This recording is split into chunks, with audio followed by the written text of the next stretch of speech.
Hello, xin chào các bạn đã quay trở lại với kênh YouTube Review 5 phút. Trong tinh nghịch, có lẽ có một thế lực mà chúng ta đã thấy trong hầu hết các tập phim từ đầu đến bây giờ. Cứ mỗi khi nam chính xuất hiện, thế lực này cũng đều xuất hiện. Và tất nhiên rồi, thế lực tưởng chừng như vô hại đó chính là Thi Âm Tông. Có bạn nào biết Thi Âm Tông thực sự khủng bố đến mức nào không? Tại sao Tôn Thái đặt trong toàn bộ hệ thống của Thi Âm Tông căn bản không xếp được vào tầng cao nhất mà Thi Âm Tông rõ ràng luôn khét tiếng xấu xa? Nhưng tại sao từ trước đến nay không hề bị tu chân liên minh chèn ép? Vậy thì các bạn hãy cùng kênh YouTube Review 5 phút đi phân tích thế lực này một chút, xem bọn họ phân bố rộng rãi trải khắp như thế nào nhé. Có thể nói, Thi Âm Tông có phân bộ ở rất nhiều tu chân tinh, vị trí tổng bộ ngược lại cực kỳ ít người biết. Toàn bộ cấu trúc giống như một tòa tháp, tầng này đè lên tầng kia. Năm xưa, khi Vương Lâm tiến vào Thi Âm Tông ở Triệu Quốc, những gì nhìn thấy chẳng qua chỉ là một phân chi xa xôi. Nhưng phân chi này đã có thể đóng vai trò như trạm trung chuyển cho Thi Âm Tông ở các tu chân quốc cấp 1, cấp 2. Mà Triệu Quốc chỉ là một nhánh trong số đó, khi sứ giả của tu chân quốc cấp 5 đến tuần tra, ngay cả đô bọc bên cạnh sứ giả kia cũng có tu vi Nguyên Anh kỳ. Một nhánh ở Triệu Quốc mà đã như vậy, huống hồ là những thế lực cấp 4, cấp 5, thậm chí là lực lượng tổng tông trên các tu chân tinh bậc cao. Nhánh ở Chu Tước Tinh này có thể có dây dưa với nhân vật cỡ như Chu Tước Tử, cũng chính thức nói lên nó bám rễ cực sâu, không phải là tông môn bản địa có thể so sánh được. Điểm đáng sợ của nó không chỉ là nhiều phân chi mà là chiến lược tích lũy quá dày đặc. Thi Âm Tông Triệu Quốc trên danh nghĩa chỉ có hơn 1000 đệ tử, ai nấy đều sống dưới lòng đất, mỗi người có một phòng tu luyện riêng, nhìn thì âm u, thực chất toàn là những kẻ cuồng tu luyện bị chế độ ép ra. Không đến 10 năm ngưng khí tầng 10, không đến 30 năm trúc cơ, không đến 100 năm kết đan sẽ bị luyện thành thi khôi. Năm nào cũng có người bị đem đi luyện chế, tất cả đệ tử còn phải tham gia xem lễ, chính là để cho họ tận mắt ghi nhớ, tu không lên được sẽ trở thành công cụ của kẻ khác. Dựa vào cách đào thải này thì Âm Tông bồi dưỡng lên từng tầng một. Số lượng đệ tử cơ sở cực lớn, tu sĩ kết đan lên tới hàng triệu, tu sĩ hóa thần hàng trăm ngàn, tu sĩ vấn đỉnh hơn 8.000 người, còn có hàng trăm vị cường giả bước thứ hai. Lực lượng tổng thể như vậy đã không phải là thứ một hành tinh như Chu Tước Tinh có thể đong đếm được, mà át chủ bài cứng nhất của Thi Âm Tông là Nam Vân Tử, người sáng lập Thi Âm Tông, xếp hàng đại năng đỉnh cao trong giới nội. Thế nhưng ông lại không quản lý hay nhúng tay vào bất cứ việc gì của Thi Âm Tông. Tu vi của Nam Vân Tử đã đến bước thứ 3 không huyền trung kỳ, chiến lược vững vàng, đứng top đầu liên minh tinh vực. Dưới bước thứ 3, trước mặt nhân vật cỡ này rất khó có tư cách phản kháng. Về sau đại chiến với giới ngoại bùng nổ, khi phong giới đại trận xuất hiện nguy cơ, Nam Vân Tử trực tiếp lao về phía đại trận. Ông ta không đi tranh công, cũng không đi tử chiến, mà là muốn đem phong giới đại trận một lần nữa đóng kín lại, bởi vì giới nội vẫn chưa chuẩn bị sẵn sàng. Có người cấp bậc như vậy tọa chấn mới là nguyên nhân căn bản khiến Thi Âm Tông làm các bên phải kiêng dè. Tổng bộ của Thi Âm Tông nằm ở phía nam liên minh tinh vực do 8 vị vương giả lãnh đạo, tất cả đều đạt đến tu vi thiên nhân suy kiếp, bọn họ quanh năm bế quan, trừ những việc kinh thiên thì hầu như sẽ không ra mặt. Hơn nữa, số lượng cường giả bước thứ 2 ở tại Thi Âm Tông cũng nhiều vô số kể. Loại đại trưởng lão Chu Tước Tinh như Tôn Thái đặt trước mặt Nam Vân Tử và Bát Vương của Tổng Tông tự nhiên không đến lượt xếp hàng. Thế nhân sợ Thi Âm Tông chủ yếu là bởi vì phương thức tu hành của nó quá mức âm lãnh. Đệ tử môn hạ đều cõng quan tài hành động, thi khôi trong quan tài là chiến lược quan trọng nhất của họ. Dưới tình huống bình thường, đệ tử tế luyện thi khôi theo sự tăng lên của tu vi chủ nhân mà mạnh lên, nhưng sự nguy hiểm của Thi Âm Tông cũng cất giấu ở đây.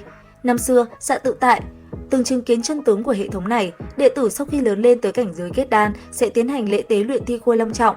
Thân thức thể đến từ chi mạch cao hơn sẽ nhân cơ hội tiến vào trong cơ thể thi khôi. Đợi đến khi thi khôi sinh ra thần thức sẽ quay ngược lại cắn nuốt chủ nhân, đệ tử nhìn như thao túng thi khôi, thực chất cũng có thể từng bước biến thành lô đỉnh bị đoạt xá. Quy tắc này tuy tàn khốc nhưng nó không đơn thuần là lạm sát. Môn quy của Thi Âm Tông phi thường trực tiếp, đệ tử trước khi nhập môn sẽ bị rút ra một tia hồn phách phong ấn vào ngọc giản, thân phận và quyền khống chế đều được viết rành rõ ràng. Đệ tử bình thường là ngọc giản màu trắng, trưởng lão là màu lam nhạt, sư tổ là màu lam đậm, thủy tổ là màu xanh, thành sắc cấp bậc càng cao quyền khống chế càng mạnh.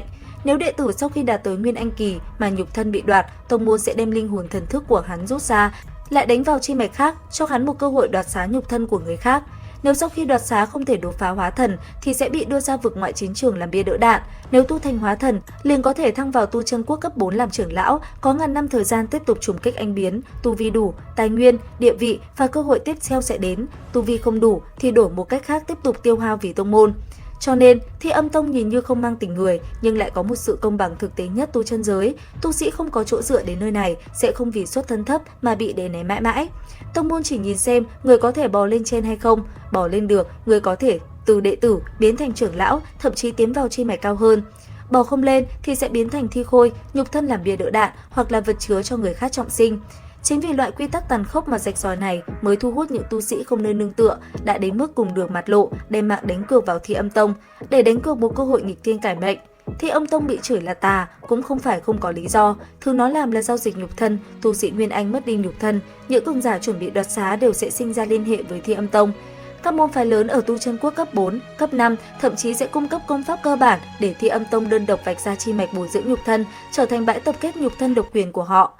Người ngoài nhìn nó buôn bán nhục thân, bồi dưỡng lô đỉnh, buông lỏng cho thi khôi cắn nuốt đệ tử, tự nhiên sẽ cảm thấy tà khí âm hiểm. Nhưng tu chân liên minh cứ nhất quyết công nhận địa vị của nó.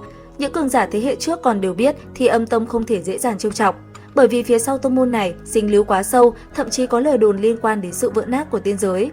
Cái gốc này truy ngược lên trên sẽ rơi vào phong giới đại chiến.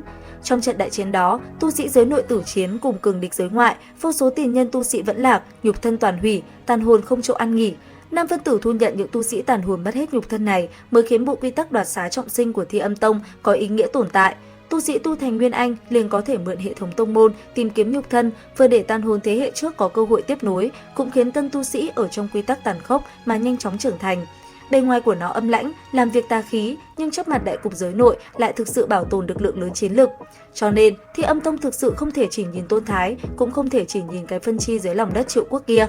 Bên ngoài nó là một tà tu tông môn khiến người kiêng dè, bên trong lại có phân chi trải rộng khắp tinh vực, có chiến lược nghiền ép đồng cấp, có đại năng bước ra thứ ba như Nam Vân Tử tọa chấn, còn có một bộ quy tắc tàn khốc đến cực điểm nhưng lại trao cơ hội dựa vào thực lực. Nó gánh tiếng xấu buôn bán nhục thân, cũng là dưới bóng tối của phong giới đại chiến mà bảo tồn tàn hồn cùng chiến lược tu sĩ giới nội. Một Thi Âm Tông như vậy, tâm ý tàn nhẫn, công bằng cũng ẩn chứa đại nghĩa. Nếu thực sự cho bạn một cơ hội gia nhập vào trong đó tu hành, bạn có dám bước vào thế giới phía sau lớp màn che đó hay không? Mình thì không nha, hi hi. Vậy thì Tinh Nghịch còn những bí ẩn gì các bạn nhỉ? Theo dõi kênh YouTube Review 5 phút để biết thêm chi tiết các bạn nhé. Xin chào và hẹn gặp lại!